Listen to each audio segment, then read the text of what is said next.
시간이 되었습니다. 다 같이 주역에 맞추어 묵상 기도 드림으로 주일 예배를 드리도록 하겠습니다.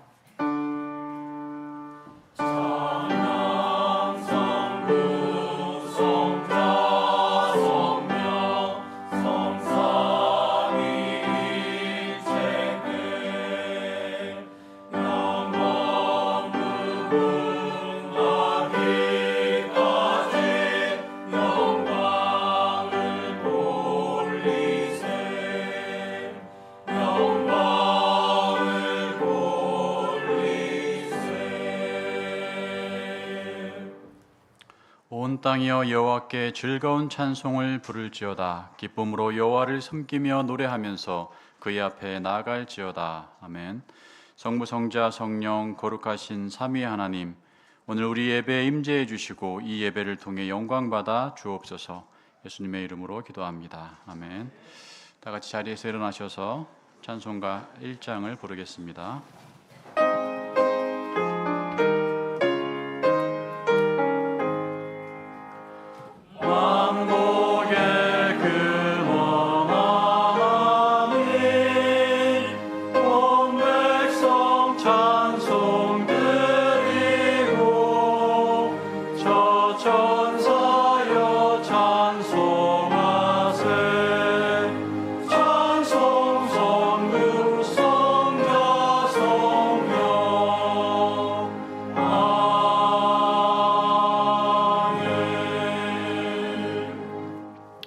교동문 20번 시편 33편을 다 함께 교독하겠습니다.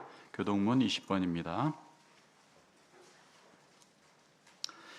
너희 의인들아 여호와를 즐거워하라. 찬송은 정직한 자들이 마땅히 할 바로다.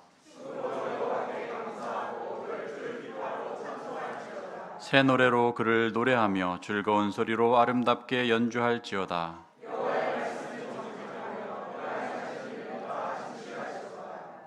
그는 공의와 정의를 사랑하시며 세상에는 여호와의 인자하심이 충만하도다.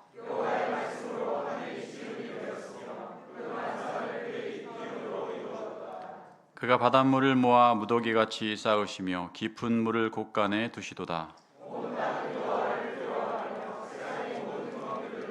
경배할지어다. 아멘. 사도신경은 우리의 신앙 고백을 요약한 것입니다. 찬송가 앞면에 있는 사도신경을 펴서 읽으며 우리가 무엇을 믿고 있는지 우리 눈으로 보고 귀로 듣고 입술로 고백하겠습니다. 우리가 무엇을 믿습니까?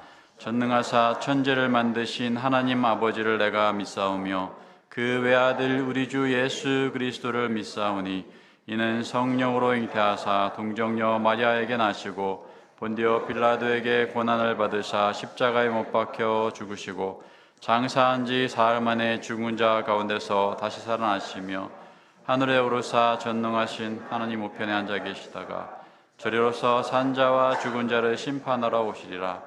성령을 믿사오며 거룩한 공회와 성도가 서로 교통하는 것과 죄를 사하여 주는 것과 몸이 다시 사는 것과 영원히 사는 것을 믿사오나이다. 아멘. 자리에 앉으셔서 찬송가 25장 찬양하겠습니다. 25장입니다.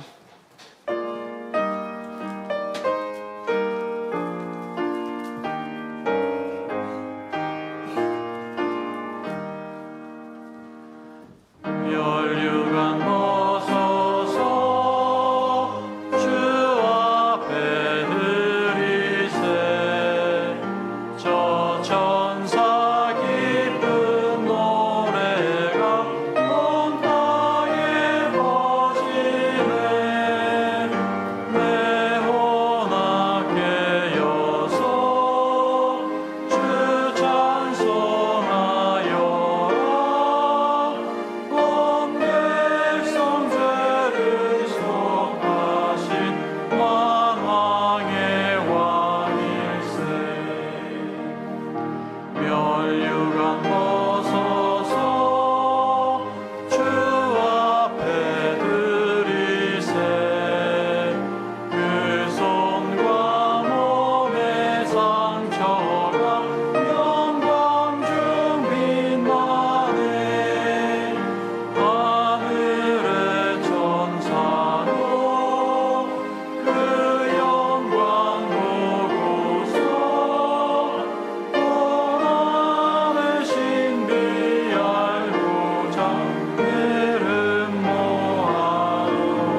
십계명을 교독하겠습니다.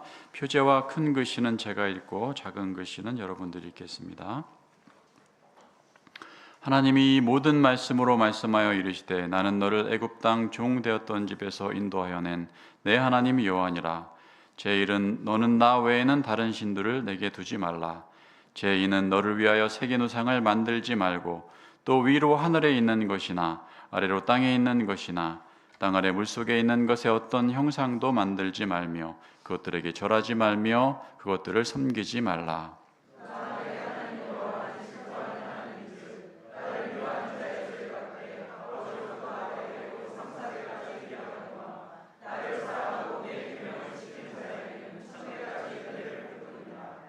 제3은 너는 내 하나님 여호와의 이름을 망령되게 부르지 말라. 제사는 안식일을 기억하여 거룩하게 지키라.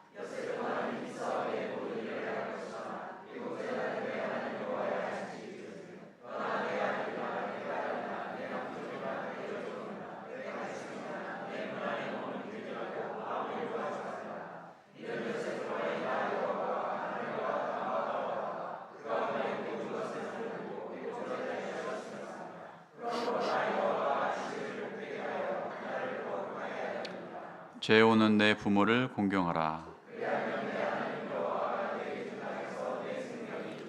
제6은 살인하지 말라. 제7은 간음하지 말라. 제8은 도둑질하지 말라. 제9는 내 이웃에 대하여 거짓 증거하지 말라. 제10은 내 이웃의 집을 탐내지 말라.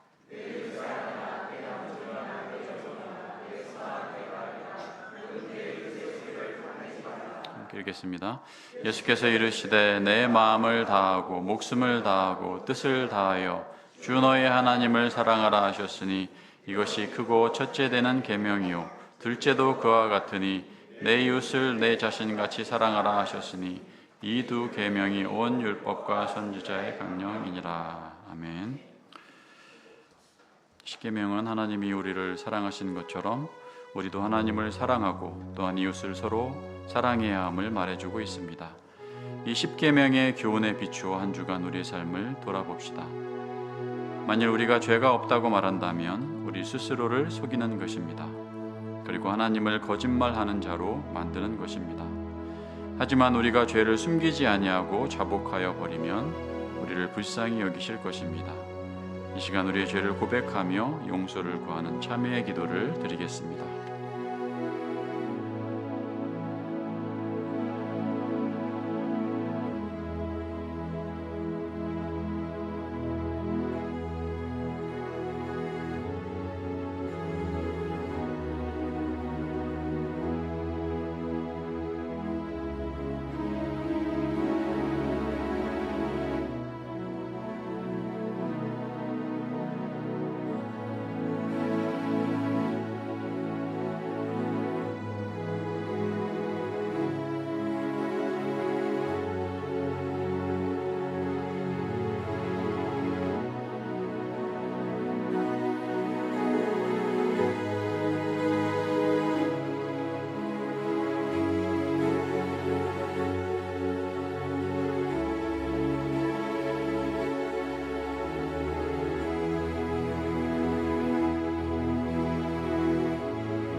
만일 우리가 우리 죄를 자백하면 그는 미쁘시고 의로우사 우리 죄를 사하시며 우리를 모든 불의에서 깨끗하게 하실 것이라. 아멘.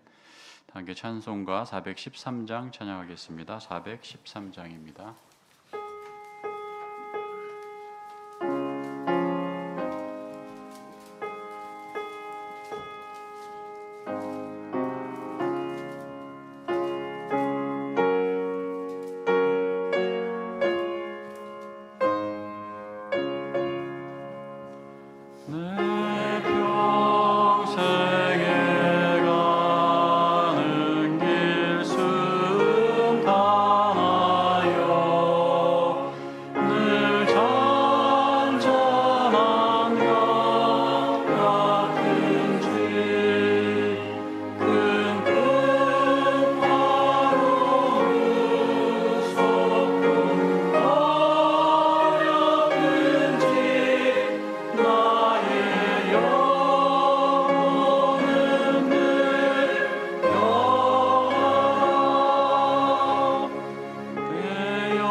오늘 성경 말씀은 창세기 45장 1절부터 8절의 말씀입니다.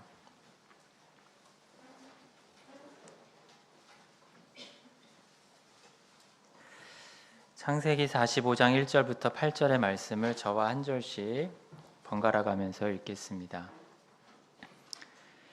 요셉이 시종하는 자들 앞에서 그 정을 억제하지 못하여 소리질러 모든 사람을 자기에게서 물러가라 하고 그 형제들에게 자기를 알리니 그때에 그와 함께한 다른 사람이 없었더라.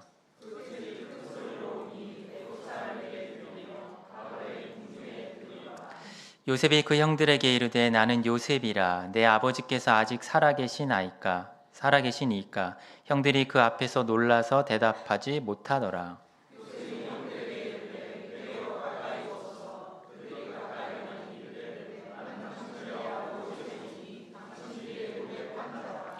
당신들이 나를 이곳에 팔았다고 해서 근심하지 마소서, 한탄하지 마소서.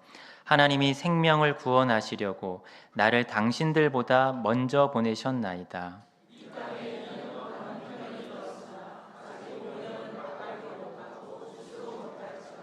하나님이 큰 구원으로 당신들의 생명을 보존하고 당신들의 후손을 세상에 두시려고 나를 당신들보다 먼저 보내셨나니 그런즉 나를 이리로 보낸 이는 당신들이 아니요 하나님이시라. 하나님이 나를 바로에게 아버지로 삼으시고 그 온 집의 주로 삼으시며 애굽 온 땅의 통치자로 삼으셨나이다. 아멘. 리폼드 찬양대가 교회를 대표해서 찬양하겠습니다.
아멘.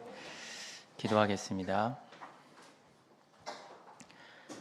사랑이 많으신 하나님 아버지, 하나님의 놀라운 은혜로 우리의 행위와 자격과 상관없이 자녀로 택하여 주시고 또 하나님의 은혜로 우리를 하나님의 자녀다운 모습으로 빚어가시고 변화시키는 은혜에 감사를 드립니다. 하나님, 이 시간 말씀을 통하여 하나님이 어떤 분이신지 또 하나님이 어떠한 일을 하시는 분이신지 우리의 마음의 눈을 열어서 보고 깨닫게 하셔서 우리의 주어진 삶의 형편을 하나님의 관점에서 바라보게 하시고 또한 하나님의 뜻을 따르는 길에 힘을 얻게 하여 주옵소서. 감사하며 예수님의 이름으로 기도합니다. 아멘. 여러분, 창세기에는 매우 드라마틱한 그리고 아름다운 재회의 장면들이 많이 등장합니다. 오랫동안 만나지 못했던 사람들 아니면은 관계가 좋지 않은 그런 관계를 가진 사람들이 다시 만나는 장면들입니다. 예를 들어서 창세기 33장에 보면 에서와 야곱의 재회가 나옵니다. 그 둘은 쌍둥이이고 한 어머니의 태에서 나왔음에도 불구하고 이 상속에 대한 문제로 20여 년간 헤어져 있다가 재회를 하는데, 에서는 야곱에게 복수를 할 수 있었음에도 불구하고 복수하지 않고 서로 눈물을 흘리며 서로 입맞추고 용서하는 그런 아름다운 재회를 합니다. 그런데 여러분, 창세기에서 가장 아름다운 재회가 있다면 바로 오늘 본문에 기록된 요셉과 요셉의 형제들의 다시 만나는 장면입니다. 요셉과 그의 형제들은 약 22년 만에 다시 만나게 되는데요. 이 만남 속에서 요셉은 형들이 자신을 미워해서 애굽의 종으로 팔았음에도 불구하고 용서하고 있고, 또 형들도 그 22년이라는 기간 동안 용서를 받기에 합당한 모습으로 변화되어 있는 것을 볼 수 있습니다. 그래서 진정한 형제로서 또 가족으로서 아름답고 정말 드라마틱한 재회를 하는 장면입니다. 그런데 여러분, 이렇게 요셉과 형제들이 재회하는 장면에서 좀 이상한 면이 있습니다. 왜냐하면 사실 요셉과 형제들이 오늘 45장에서 처음 만나는 것이 아니라, 형들이 이제 기근이 7년 동안 있는데 기근 2년 차에 곡식을 얻으러 온 때는 이 45장이 아니라 42장이기 때문입니다. 이 42장과 45장은 시간으로 계산했을 때 약 한 수개월 정도, 그리고 길게 잡으면 1년 정도의 기간이라고 할 수 있는데요. 근데 이 1년이라는 기간 동안 요셉은 국무총리로서 자신이 형들의 동생이라는 그 사실을 숨기고 있습니다. 숨길 뿐만 아니라 자신의 그 국무총리라는 그 높은 지위를 이용해서 형들을 정탐꾼으로 몰아세우고 형들을 감옥에 가두는 그런 아주 이상한 행동을 하고 있습니다. 여러분, 그 이유가 뭘까요? 중요한 것은 이러한 모든 일들이, 그리고 이러한 모든 과정들이 하나님의 계획과 섭리 안에서 벌어진 일이라는 것입니다. 그래서 하나님의 섭리 안에서 이들은 하나님의 섭리가 성취되는 가운데서 다시 만나게 되었습니다. 그래서 우리가 하나님의 계획이 무엇인지, 하나님의 섭리가 무엇인지 우리가 긴 이야기이기 때문에 자세히 살필 수는 없고 우리가 간단하게 살피기를 원하는데, 순서는 첫 번째로는 하나님의 계획 속에 있는 이 요셉과 이 요셉의 형제들이 어떠한 위치에 있는지, 어떠한 사람들인지를 살펴보고, 두 번째는 그리고 하나님의 계획을 위해서 요셉이 한 이상한 행동들이 어떠한 의미가 있는지를 살펴보고, 마지막으로 이러한 내용들이 우리에게 어떠한 의미가 있는지를 살펴보겠습니다. 그럼 먼저 요셉과 그 형제들이 어떠한 사람들인지를 우리가 볼 텐데요. 우리가 이것을 위해서는 창세기를, 오늘 본문이 속한 창세기를 이해하는 것이 필요합니다. 창세기는 1장부터 50장으로 구성되어져 있는데 크게는 두 부분으로 나누어집니다. 1장부터 11장, 그리고 12장부터 50장까지로 크게 나누어집니다. 그런데 1장부터 11장은 요약한다면 중요한 이 네 가지 사건을 담고 있습니다. 그리고 뒷부분은 12장부터 50장은 중요한 네 사람을 기록하고 있습니다. 그러니까 창세기는 그 네 사건, 창조, 타락, 그리고 노아의 홍수, 그리고 바벨탑 사건을 기록하고 있고, 그리고 창세기의 뒷부분은 네 사람, 아브라함, 이삭, 야곱, 요셉을 기록하고 있습니다. 그런데 여러분, 이 앞부분에 나오는 네 가지 사건은 매우 어둡습니다. 분위기가 매우 부정적입니다. 왜냐하면 하나님께서 세상을 창조하셨음에도 불구하고 아담과 하와가 죄를 짓고 타락을 합니다. 그리고 타락할 뿐만 아니라 아담과 하와의 타락이 그의 자녀들에게 유전되어서 그 세상이 타락이 만연하게 되어서 노아 홍수의 심판을 받게 되고, 심판 후에도 바벨탑을 쌓아서 하나님을 대적하게 됩니다. 그래서 하나님 앞에 심판을 받습니다. 그러니까 이 앞부분은 인류가 죄의 결과로 말미암은 저주와 사망의 어두운 가운데 있는 그런 부정적인 그림을 보여줍니다.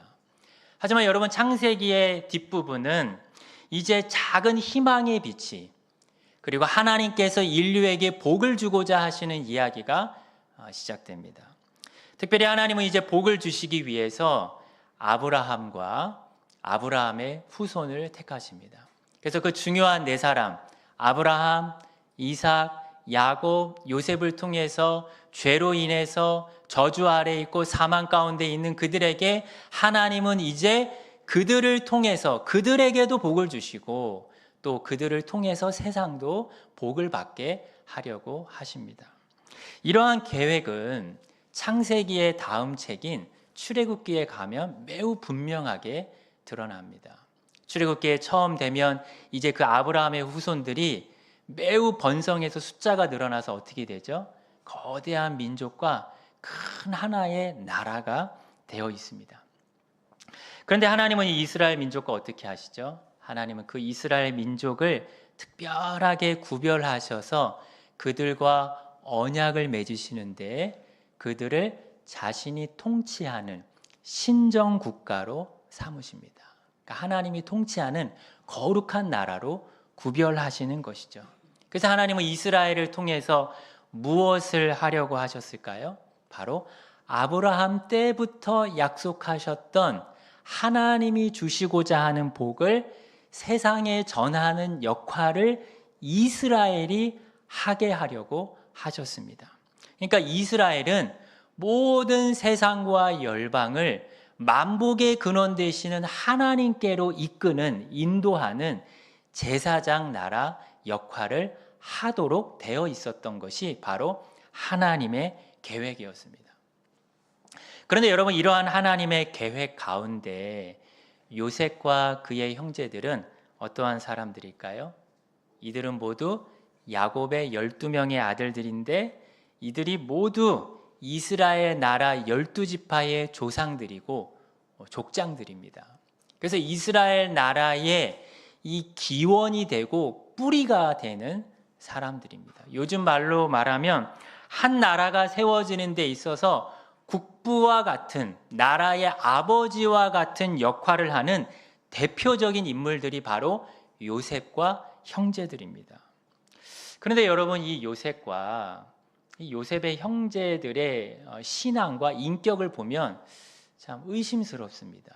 참 이들이 하나님이 거룩하게 통치하시는 이 거룩한 나라의 중요한 초석이 될 수 있을까라는 생각이 듭니다.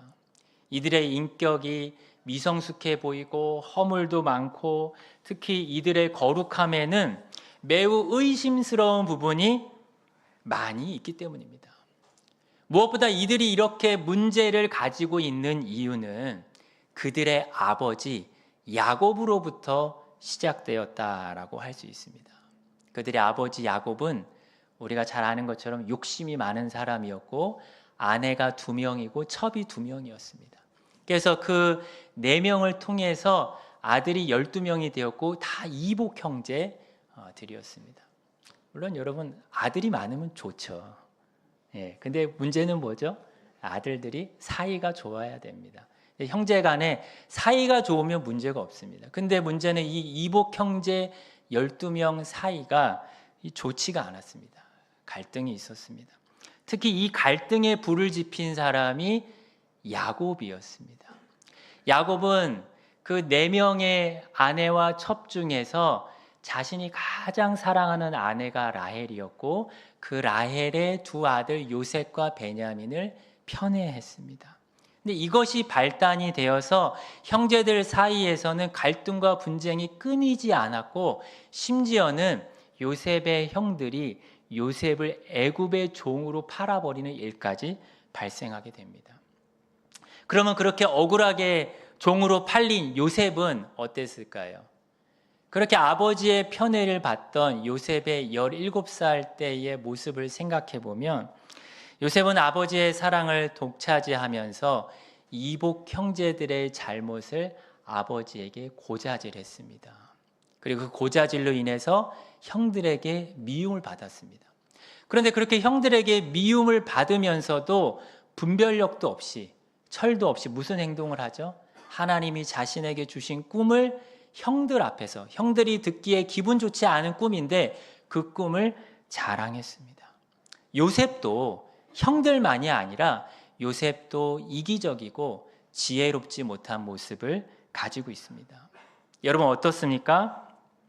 이 요셉과 그 형제들이 정말 하나님이 세우시려고 하는 그 거룩한 나라에 12지파의 족장들이 되기에 합당한 모습을 가지고 있을까요? 그런데 여러분, 하나님은 어떤 분이시죠? 하나님은 아브라함과 아브라함의 후손들이 어떠한 자격이 되고 어떠한 충분한 조건을 갖췄기 때문에 그들을 택하신 것이 아닙니다. 하나님께서는 그들을 은혜로 택하셨고, 또 하나님은 그들을 은혜로 자신의 계획 가운데 사용하시는 분이십니다. 물론 그렇다고 해서 하나님이 이들의 허물과 악함을 그냥 내버려 두시는 분은 아니십니다. 그래서 하나님 어떻게 하시죠? 자신의 계획 가운데 그들을 하나하나 다 변화시키십니다. 그래서 하나님께서는 요셉을 포함한 그 12명의 형제들이 거룩한 하나님의 나라의 중요한 지도자들이 될 수 있도록 훈련시키시고 변화시키십니다. 그런데 여러분, 하나님께서 이들을 어떻게 변화시키실까요? 여러분, 하나님께서 이들을 변화시키시는데 중요한 것은 순서가 있다는 것입니다. 순서. 그 순서가 무엇이냐면, 하나님께서는 가장 먼저 이 12명 중에서 요셉을 훈련시키시고 요셉을 변화시키십니다.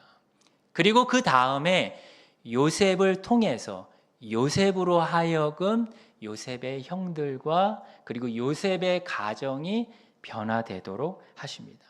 요셉은 자신이 먼저 연단과 고난을 받으면서 이러한 하나님의 계획, 이러한 하나님의 계획의 순서를 잘 알았던 것 같습니다.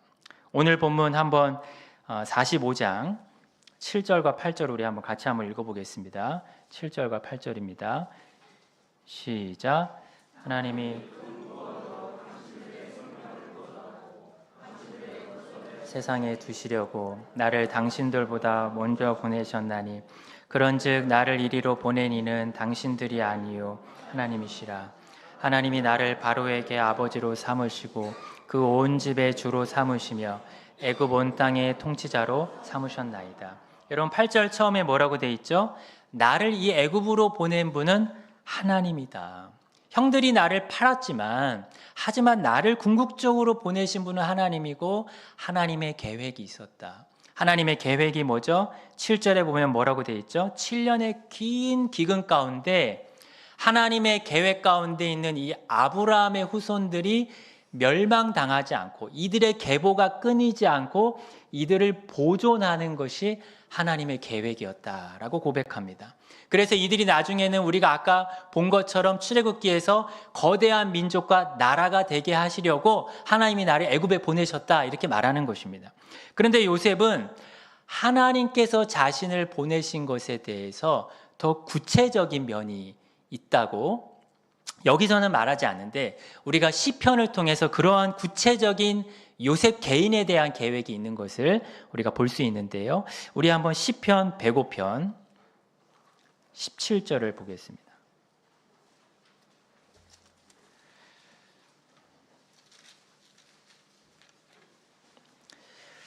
시편 105편 17절부터 19절입니다. 이 부분에 보면 하나님께서 요셉을 먼저 보내셔서 그를 변화시키려고 했던 계획이 나와 있습니다. 105편 17절부터 19절을 보겠습니다. 시작.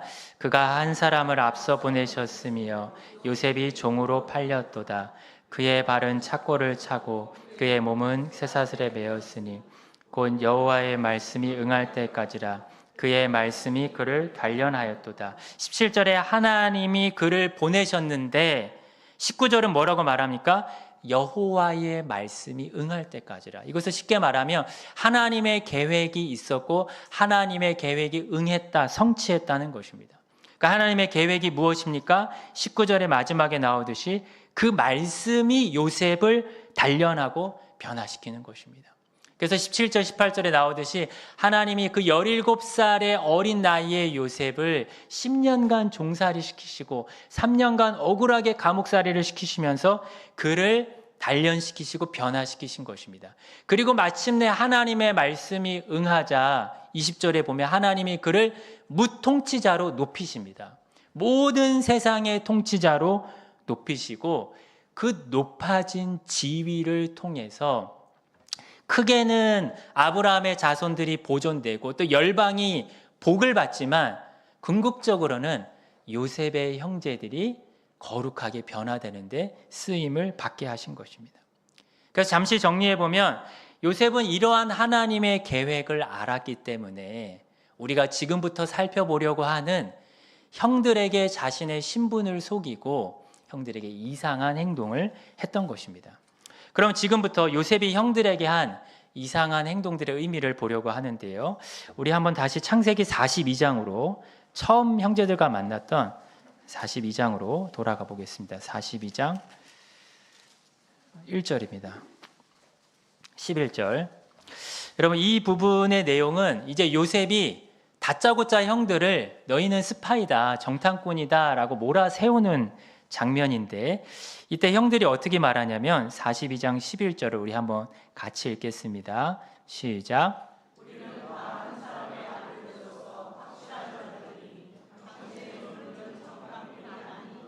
네, 여기서 자신들을 뭐라고 말하죠? 확실한 자들입니다. 여기서 확실한 자들이라는 말은 정직한 사람들입니다 라는, 우리는 올곧은 사람들입니다 라는 것입니다. 또 15절을 보시면 요셉이 이렇게 말하죠. 그들의 말을 그대로 받아서 15절에 너희는 이같이 하여 너희의 진실함을 증명해라. 이 진실, 확실 다 비슷한 말입니다. 또 19절에도 보면 반복됩니다.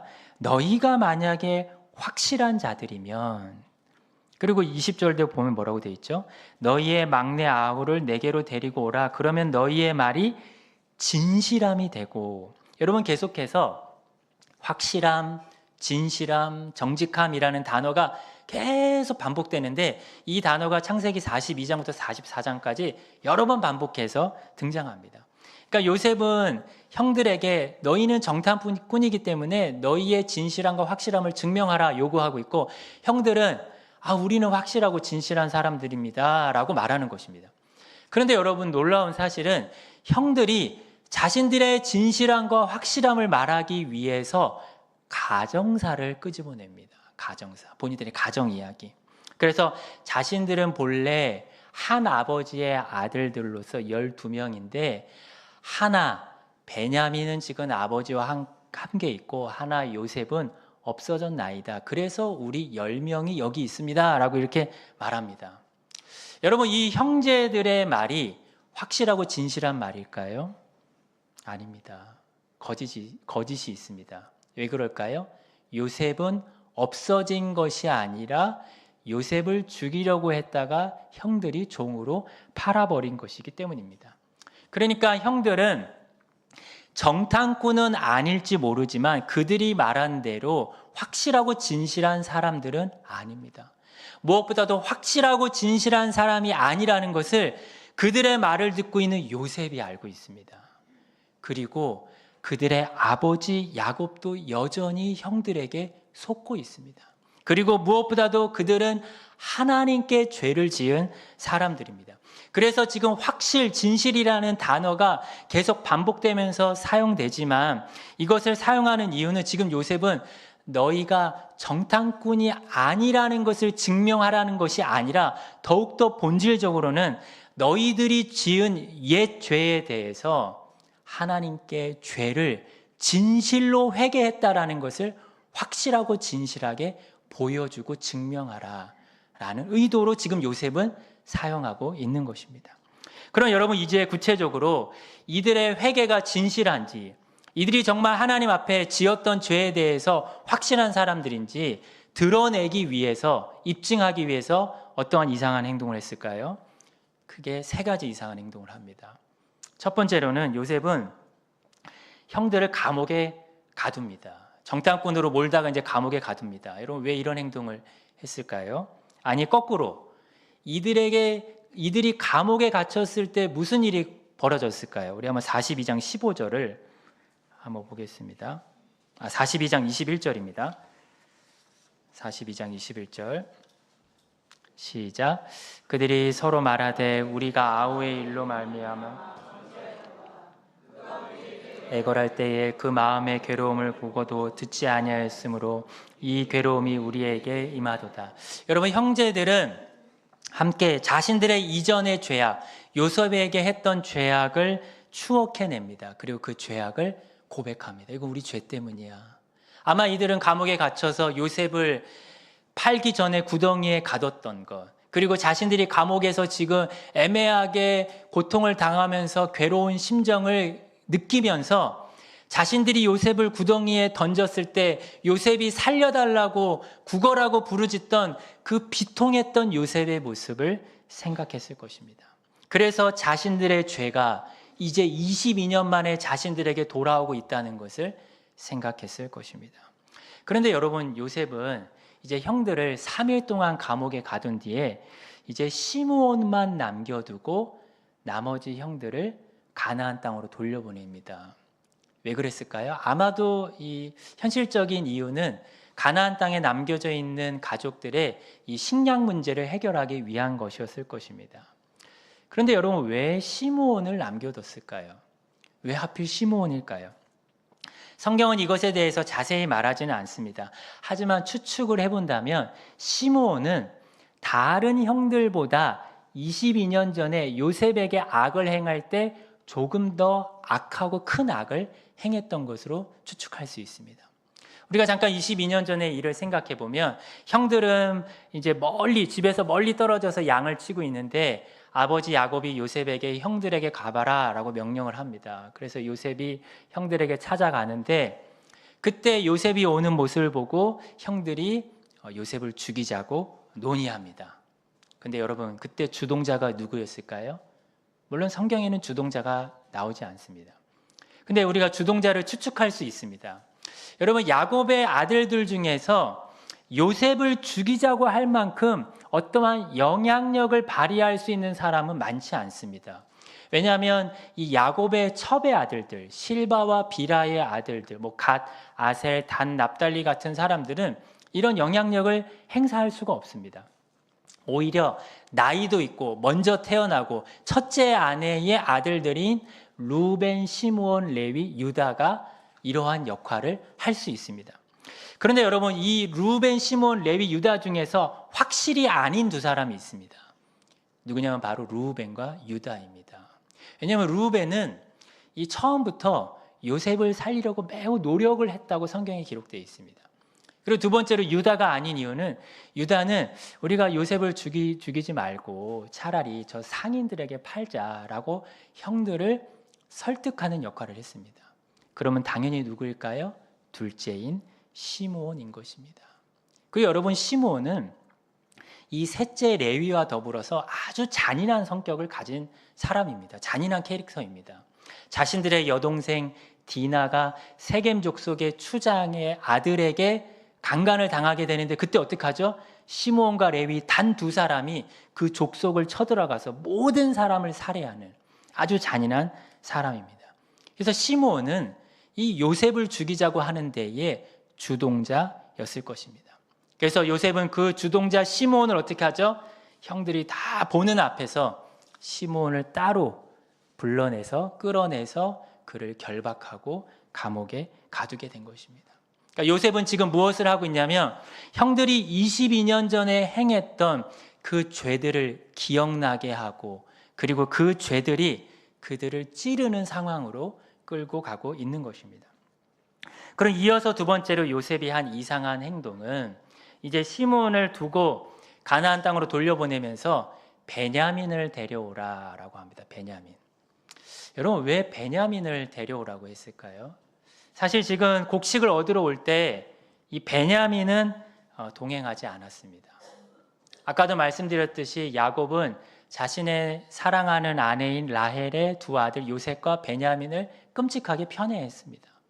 아마도 요셉을 잃어버린 22년 전 이후로는 그 베냐민에 대한 편애가 더 심해졌을 것입니다. 그런데 여러분, 사실 이 야곱의 편애가, 이 특별한 아들을 편애하는 것이 야곱의 가정을 망가뜨리는 것의 시작점이기도 했습니다. 그 편애가 요셉을 오만방자하게 만들었고, 그래서 고자질쟁이로 만들었고, 그래서 그것에 대한 분노로 형들이 요셉에게 악을 행한 것입니다. 근데 요셉은 이제 성숙해서 자신의 가정의 문제와 원인을 직시하고 있습니다. 심지어 자기가 아들임에도 불구하고 자신의 아버지의 문제를 보고 있고 자신의 아버지의 문제가 해결돼야 된다라고 생각한 것입니다. 그래서 베냐민을 데려오라라고 합니다. 근데 베냐민을 데려오라라는 이야기를 야곱이 들었을 때 어떡하죠? 시므온이 볼모로 잡혀있는 상황에도 불구하고 야곱은 보낼 생각을 하지 않습니다. 딱 잘라서 거절합니다. 여러분, 이러한 답답한 상황, 이런 상황 속에서 야곱의 다른 아들들은 22년 전을 기억했을 것입니다. 22년 전에도 아버지가 저렇게 편애를 하니까 우리가 요셉을 팔아버린 거야. 결국 아버지의 저 편애가 우리 가정을 지금까지 다 망쳐버린 거야. 이제 우리는 다 굶어 죽을 거야. 아우, 저 불쌍한 시므온 형, 시므온만 불쌍하지. 아우, 저 베냐민 진짜 밉다. 옛날에는 요셉이 미웠는데 이제는 베냐민이 밉다. 뭐 이런 마음을 가졌을 것입니다. 근데 그런 마음만이 아니라 방금 전에 자신들이 감옥에서 겪었던 일이 있기 때문에 요셉에게, 아버지에게 편애를 받았던 요셉으로 인해 자신들이 악을 행한 것에 대해서 양심이 찔림받은 것도 있기 때문에 그런 양심이 찔리면서 또 아버지가 못마땅하면서 매우 감정이 복잡하고, 지금 야곱의 과정은 아주 소용돌이 속에서 그들의 감정도 복잡하고 어려운 관계 속에 휘말려 있었을 것입니다. 그런데 이러한 감정의 복잡함을 억누르지 못하고 루벤이 등장합니다. 아버지, 루벤 장자죠. 아버지, 제가 베냐민 데리고 갔다 올게요. 데리고 갔다 못 오면은 저의 두 아들을 죽이세요. 현실적인 대안이 아니죠. 손자를 죽이라니. 그래서 이 루벤은 장자임에도 불구하고 감정적으로 그냥 접근하고 실제적이고 지혜로운 대안을 제시하지 못합니다. 근데 넷째 유다가 어떻게 하죠? 유다가 아버지를 설득합니다. 아버지, 제가 베냐민을 데리고 갔다가 혹시 만약에 베냐민을 데리고 오지 못할 상황이 되면 아버지, 제가 담보가 되겠습니다. 제가 대신 베냐민 대신에 거기에 있고 베냐민은 반드시 가나안 땅으로 돌아오도록 어떻게 해서든지 제가 하겠습니다 라고 아버지를 설득합니다. 그래서 야곱은 이 유다의 설득을 받아들여서 이제 베냐민을 편애하던 미련함에서 돌이키기 시작합니다. 야곱은 아마도 자신의 가족들이 또 다른 식량을 얻지 못하면 굶어 죽을 수밖에 없고, 또 자기의 아들 유다가 저렇게 접근하는데 자신의 아버지로서 그렇게 행동하고 있는 자신의 모습이 부끄럽고 아주 좀 뭐라 그럴까, 속상했을 것입니다. 그래서 베냐민이 죽으면 죽으리다 하고 베냐민을 보내게 됩니다. 요셉의 계획한 바가 잘 이루어지는 것 같습니다. 그래서 베냐민을 데려오라라고 한 것은 아버지 야곱의 편애, 그리고 그 편애로 인해서 생겼던 그 가정의 불화와 문제들을 요셉이 직면하게 하려고 했던 것입니다. 그래서 이제 어떻게 하죠? 요셉의 형들은 베냐민을 데리고 애굽에 가서 요셉도 만나고 시므온도 다시 만나게 됩니다. 그리고 잠시 기쁜 시간을 가지고 식사의 시간도 가지고 양식을 얻어서 이제 요셉을 떠나려고 합니다. 근데 중요한 것은 요셉은 아직 자신의 정체를 알려주지 않았습니다. 도리어 요셉은 어떻게 하죠? 돌아가려고 하는 베냐민의 곡식 주머니에만 요셉이 아끼는 은잔을 넣어 놓습니다. 그리고 베냐민을 도둑으로 몰아세웁니다. 그리고 어떻게 하죠? 베냐민 도둑만 남기고 모든 형제들은 가나안 땅으로 돌아가라 이렇게 말합니다. 여러분 이제 무슨 상황이 됐죠? 바로 22년 전의 요셉처럼 베냐민도 아버지에게 돌아갈 수 없는 처지가 되었습니다. 여러분 만약에 22년 전의 형들의 모습이라면, 형들이 여전히 진실하고 확실하지 않은 자들이라면 어떻게 했을까요? 요셉에게 그랬듯이 아버지가 편애하는 베냐민을 놓고 갔을 것입니다. 아쉬워하지도 않았을 것입니다. 그리고 자식을 잃게 될 아버지를 불쌍히 여기거나 애굽에 남겨지게 될 베냐민을 불쌍히 여기지도 않았을 것입니다. 하지만 이들에게 회개의 열매가 나타나게 됩니다. 형들은 22년 전과 다르게 행동합니다. 형들은 가나안 땅으로 돌아가지 않고 전부 다 요셉 앞에 모두 엎드립니다. 왜 그럴까요? 베냐민과 아버지 야곱을 위해서입니다. 그리고 이런 상황 가운데 대표로 누가 나서죠? 유다가 나섭니다. 유다가 나서서 마치 연설을 하듯이 요셉을 설득하기 시작합니다. 여러분, 이 유다의 말은 너무나도 거룩한 말입니다. 왜냐하면 예전에 22년 전에는 형제들을 설득해서 형제들에게 야, 우리가 죽일 바에는 상인들에게 팔아버리자 이런 연설을 했는데, 지금은 매우 거룩하고 하나님 보시기에 의로운 연설을 합니다. 베냐민과 아버지의 생명은 결탁되어 있습니다. 저 아이가 돌아가지 못하면 우리의 아버지가 죽게 될 것입니다. 그래서 내가 저 베냐민을 담보로 해서 내가 남겠습니다. 내가 노예가 되고 내가 도적질한 죄인이 되겠습니다. 라고 말합니다. 그리고 지금까지의 모습을 지켜보고 나서 요셉은 확신을 합니다. 형들이 총리인 자신뿐만 아니라 드디어 하나님 앞에서 자신들의 옛죄로부터 진실하게 회개했고 확실한 자들이 되었다라는 것을 알게 되고, 자신의 억눌러왔던 그 감정을 폭발시키면서 큰 소리로 울면서 형, 나 요셉이야 라고 그제서야 만나고 그제서야 진정한 재회를 하게 되는 것입니다. 여러분, 정말 너무나도 아름다우면서 한편으로는 참 요셉의 지혜가 너무나도 돋보이는 그런 요셉의 가정, 야곱의 가정의 이야기입니다.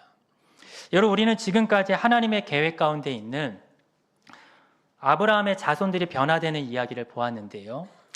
우리는 간략하게 한 두 가지 정도를 우리에게 적용했으면 좋겠습니다.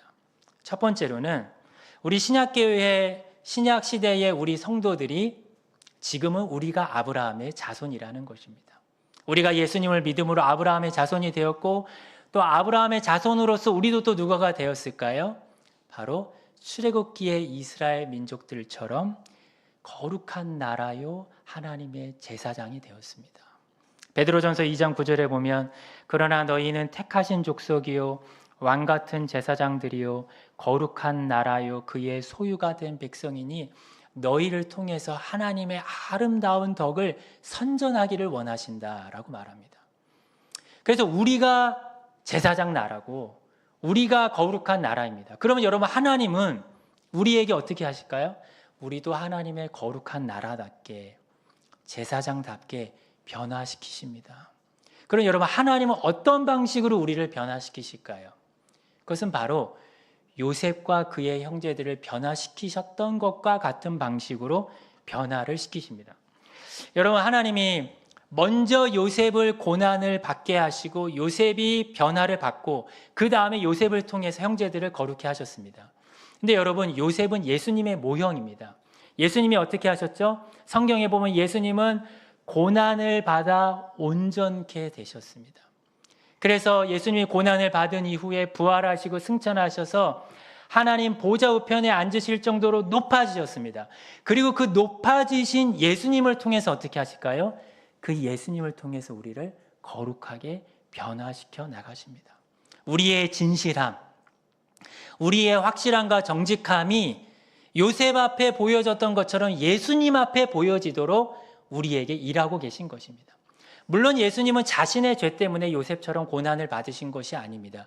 우리의 죄를 위해, 우리의 죄의 문제를 해결하기 위해 고난 받으셨고, 고난 받으신 이후에 하나님 보좌 우편에 앉으셔서 지금도 우리를 죄로부터 정결케 하는 일을 하십니다. 그래서 요셉이 자신의 지혜로 자신의 형제들을 거룩하게 했듯이 이제 예수님은 하나님의 자녀가 되었고 예수님의 형제가 된 우리를 하늘과 땅의 모든 권세를 가지시고 전지전능한 예수님의 지혜로 우리를 변화시키고 계신 것입니다.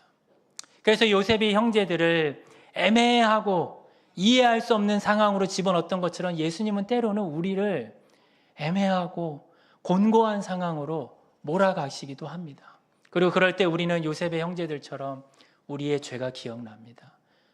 내가 예전에 그랬었는데 그 죄가 나에게 돌아왔구나.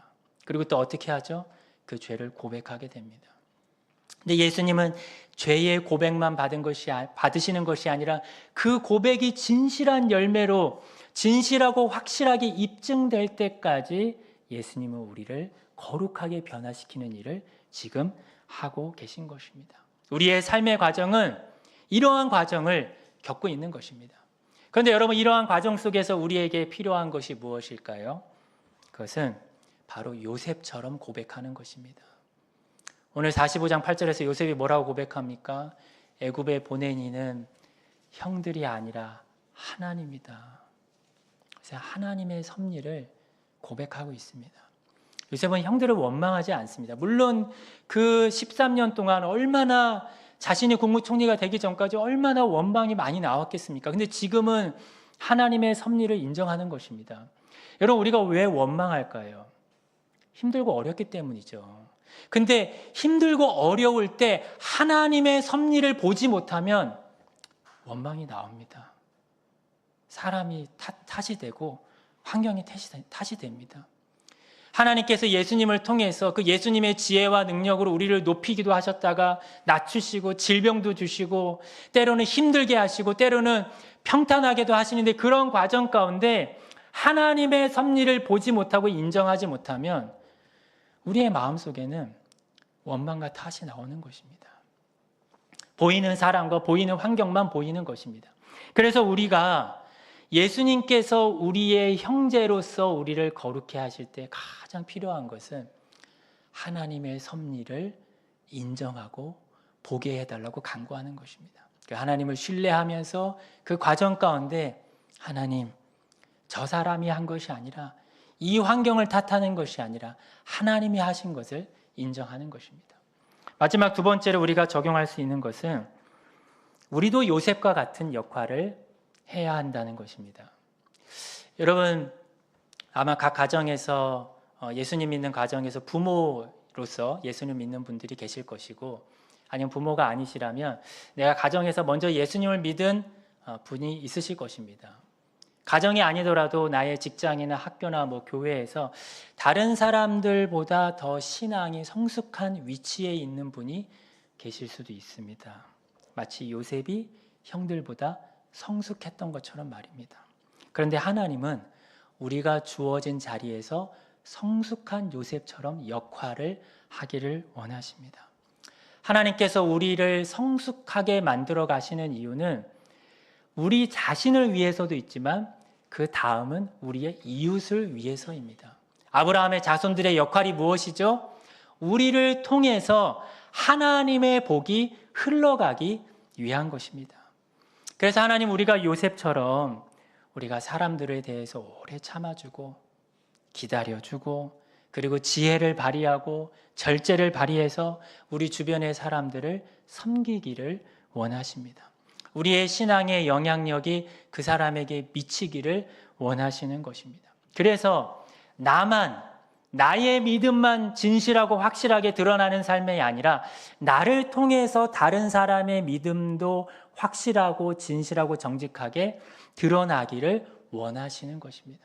때로는 사랑으로 고난과 어려운 가운데 있는 사람에게 다가가야 하고 때로는 마음을 굳게 다잡고 의로운 마음을 가지고 죄를 짓고 있고 어두운 가운데 있는 형제에게 다가가서 책망하고 돌이키며 그를 이끌어 줘야 합니다. 이렇게 할 때 야곱의 가정에서 변화가 일어난 것처럼 우리의 가정에서, 우리의 관계에서, 또 우리의 교회에서 그런 변화가 일어날 것입니다. 오늘 말씀을 통해 요셉과 그의 형제들에게 일어났던 변화가 우리 모두에게 일어나게 되기를 주님의 이름으로 축원합니다.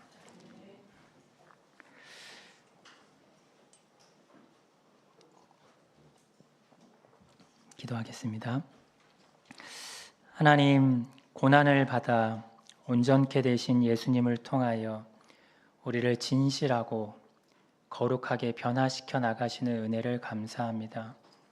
하나님, 야곱의 가정에 발생되었던 여러 문제들처럼 우리의 이기적이고 우리중심적이고 시기하고 다투고 악한 우리의 모습들이 하나님의 손으로 인해 변화되기를 원하고, 또 우리가 거룩함에 이르기를 원합니다. 또한 우리를 향한 하나님의 섭리를 인정하는 삶을 통하여서 우리를 통해 우리 주변의 사람들도 그러한 은혜를 함께 누리게 하여 주옵소서. 감사하며 예수님의 이름으로 기도합니다. 아멘. 이 시간 우리 같이 함께 고린도전서 11장 23절부터 26절을 읽고 성찬식을 진행하겠습니다.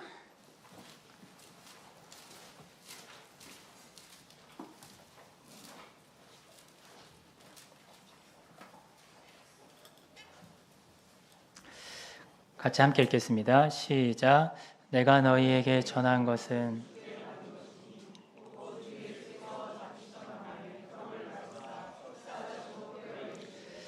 이것은 너희를 위하는 내 몸이니 이것을 행하여 나를 기념하라 하시고, 식후에 또한 그와 같이 잔을 가지시고 이르시되 이 잔은 내 피로 세운 새 언약이니 이것을 행하여 마실 때마다 나를 기념하라 하셨으니, 너희가 이 떡을 먹으며 이 잔을 마실 때마다 주의 죽으심을 그가 오실 때까지 전할 것이니라. 아멘. 여러분, 우리가 방금 말씀을 나눴듯이 하나님께서는 높임 받으신 예수님을 통해서 우리를 거룩하게 변화시키십니다. 그 과정 속에 때로는 우리는 요셉의 형들처럼 두려움을 느끼기도 하고, 나의 죄를 생각하고 또 나의 죄가 나에게 돌아오게 될까, 그런 죄의식이나 죄책감에 빠지기도 합니다. 하지만 중요한 것은 우리는 이미 그리스도 안에서 거룩한 자들이 되었다는 것입니다. 우리가 이미 하나님의 자녀요 거룩한 자가 되었기 때문에 예수님을 통해서 우리를 거룩하게 빚어가시는 것입니다. 특별히 이 성찬식은 우리가 그리스도 예수 안에서 거룩한 자라는 것을 우리가 확실하게 경험하는 시간입니다. 예수님께서 자신의 몸과 자신의 피를 주심으로 우리의 죄가 다 사함받았고, 우리가 그리스도 안에서 거룩한 자라는 것을 확신할 수 있는 시간입니다. 그것을 기억하며 하나님의 뜻을 따라 살길 다짐하는 시간이 되기를 바랍니다.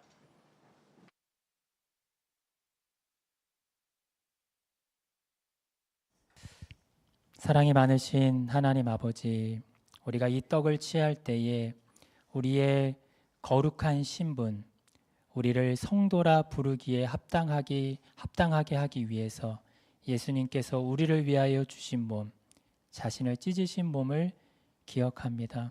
하나님, 우리는 너무나도 추악하고 또 불의한 모습들이 많이 있지만 우리를 오직 예수님 안에서, 예수님을 통해서, 예수님 때문에 거룩하게 하신 것을 감사합니다.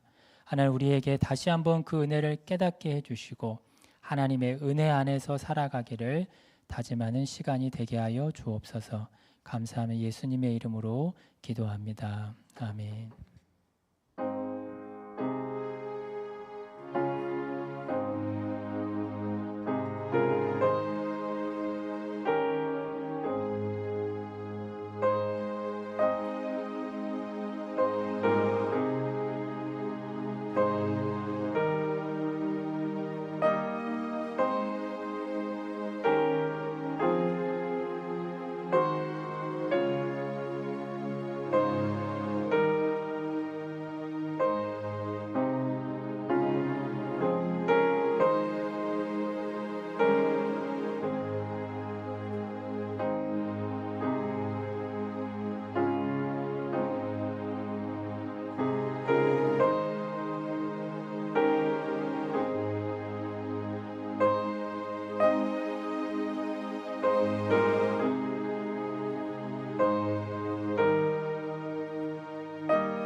기도하겠습니다.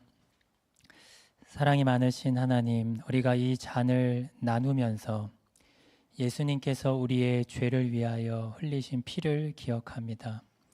하나님, 우리가 하나님의 은혜로 아브라함의 자손이 되었음에도 불구하고 때로는 우리의 삶 속에서 아브라함의 자손다운 그런 삶의 열매를 맺지 못할 때가 많음을 고백합니다. 우리는 너무나도 우리 중심적이고 우리의 욕망을 따를 때가 많고 이로 인해 사람들을 미워하고 시기하고 질투하고 또 사람들을 배려하지 못할 때가 많았음을 고백합니다. 또한 하나님께서 아브라함의 자손으로서 택하신 목적이 우리를 통하여 하나님의 복이 우리 주변에 또 세상에 흘러가게 하기 위함인데 우리가 그러한 역할과 사명에 대하여서 깨어있지 못하고 게을렀던 우리의 모습을 돌아봅니다. 하나님, 우리의 죄를 용서하여 주시고 우리의 심령을 새롭게 하여 주옵소서. 감사하며 예수님의 이름으로 기도합니다. 아멘.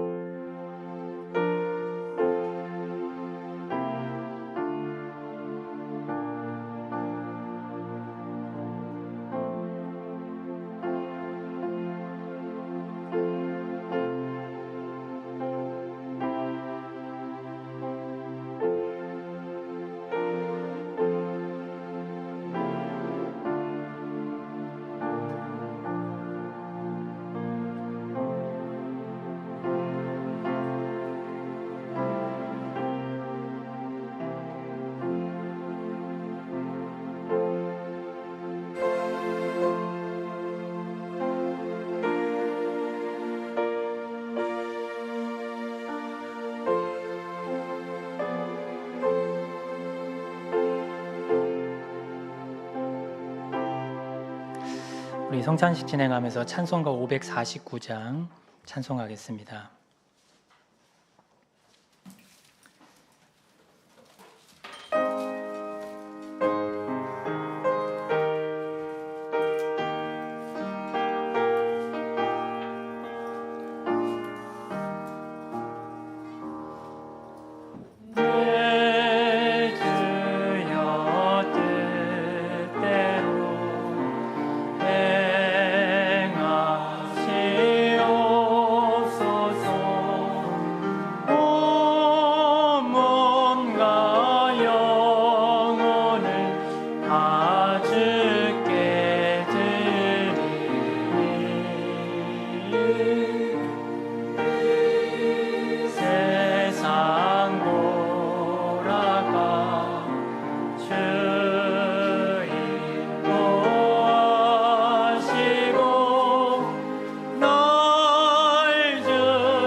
살든지 주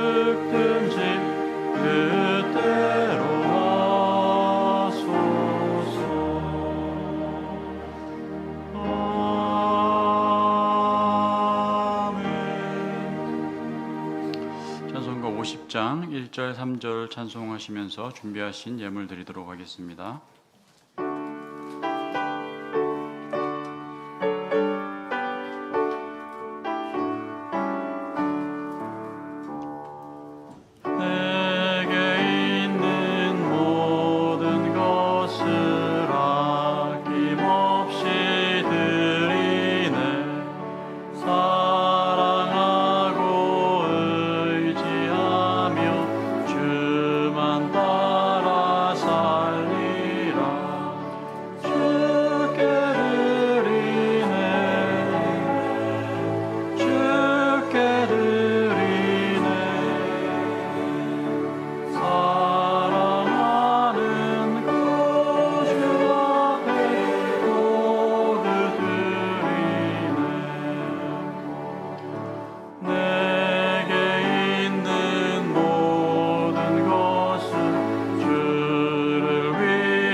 하나님 아버지 감사합니다. 요셉의 고난을 구원의 역사로 바꾸신 주님의 놀라운 섭리를 찬양합니다. 때로는 우리 현실에 놓여진 모든 일들을 다 이해할 수 없을지라도 우리 인생길에 앞서 행하시며 가장 선하고 완벽한 섭리로 이끄시는 주님을 신뢰하게 하옵소서. 주님 주신 은혜에 감사하여 여러 모양으로 드리는 우리의 예물을 기쁘게 받아 주시옵소서. 감사드리고 예수님의 이름으로 기도드리옵나이다. 아멘. 다 함께 자리에서 일어나셔서 찬송가 635장 찬송 부른 후에 목사님 축도로 예배를 마치도록 하겠습니다.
이제는 우리 주 예수 그리스도의 은혜와 하나님의 사랑과 성령의 교통하심이 함께 예배하는 모든 성도들 위해 이제로부터 영원까지 함께 계실지어다. 아멘.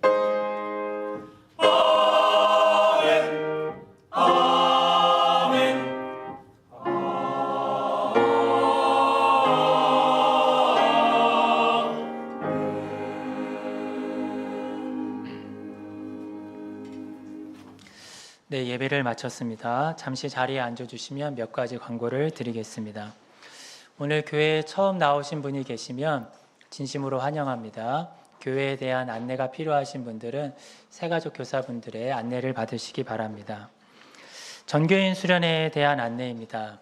이번 주 목요일부터 2박 3일간 진행이 됩니다.